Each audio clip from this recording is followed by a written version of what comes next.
Hello అందరికీ! ఇక్కడ మీరు చూస్తున్న ఈ కేక్ వచ్చేసి 2 కేజీ వెయిట్‌లో 2 టియర్‌లో చేసిన కేక్ అనమాట. పైన టిన్ ఇప్పుడు మీరు చూస్తుందొచ్చేసి 6 ఇంచ్ టిన్‌లో బేక్ చేసుకున్నాను. అంటే కొద్దిగా ఎక్కువగానే వేశానులెండి బ్యాటరు. అండ్ అందుకే 4 లేయర్స్ కట్ అయ్యి ఉన్నాయి. కింద టియర్ వచ్చేసి 9 ఇంచ్ టిన్ యూజ్ చేశాను.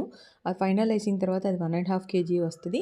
ఇది హాఫ్ కేజీ కంటే కొద్దిగా వెయిట్ వస్తదనమాట. ఎందుకు వేశాను అంటే బేస్ ఎక్కువగా ఎందుకు స్పాంజ్ బేక్ చేసుకున్నానంటే దీని మీద ఫ్లవర్స్ లాంటివి ఏమీ లేదనమాట.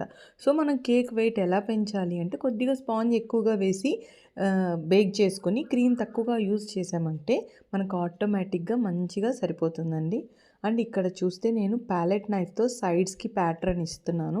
దాన్ని ఇలాగా పెట్టి మనం రౌండ్‌గా తిప్పేసామంటే మనకు సైడ్స్ ప్యాటర్న్ వస్తది. సెంటర్‌లో కూడా సేమ్ అలానే. ఇది వచ్చేసి మన ప్యాలెట్ నైఫ్ చిన్నదండి. లెంత్ తక్కువగా ఉంటది. విడ్త్ కూడా తక్కువగా ఉంటది.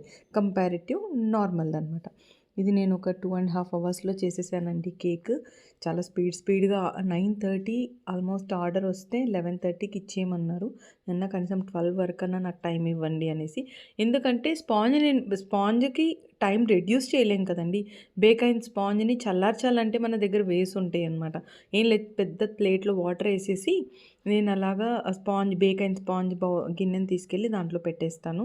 సో, త్వరగా చల్లగా అయిపోద్ది. లేయర్స్ కట్ చేసి మనం స్పీడ్‌గా చేయాలండి.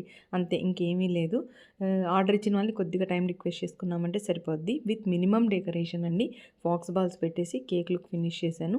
ఈ కేక్ లుక్ మీకెలా అనిపించిందో కామెంట్ చేయండి. ఇలాంటి మరిన్ని వీడియోస్ కోసం please like, share and subscribe. Weight వచ్చేసి 2 కేజీ. యూజ్ చేసింది 9 ఇంచ్, 6 ఇంచ్ టిన్. ఫ్లేవర్ వచ్చేసి chocolate choco chip. Bye. Final pick ఇదే.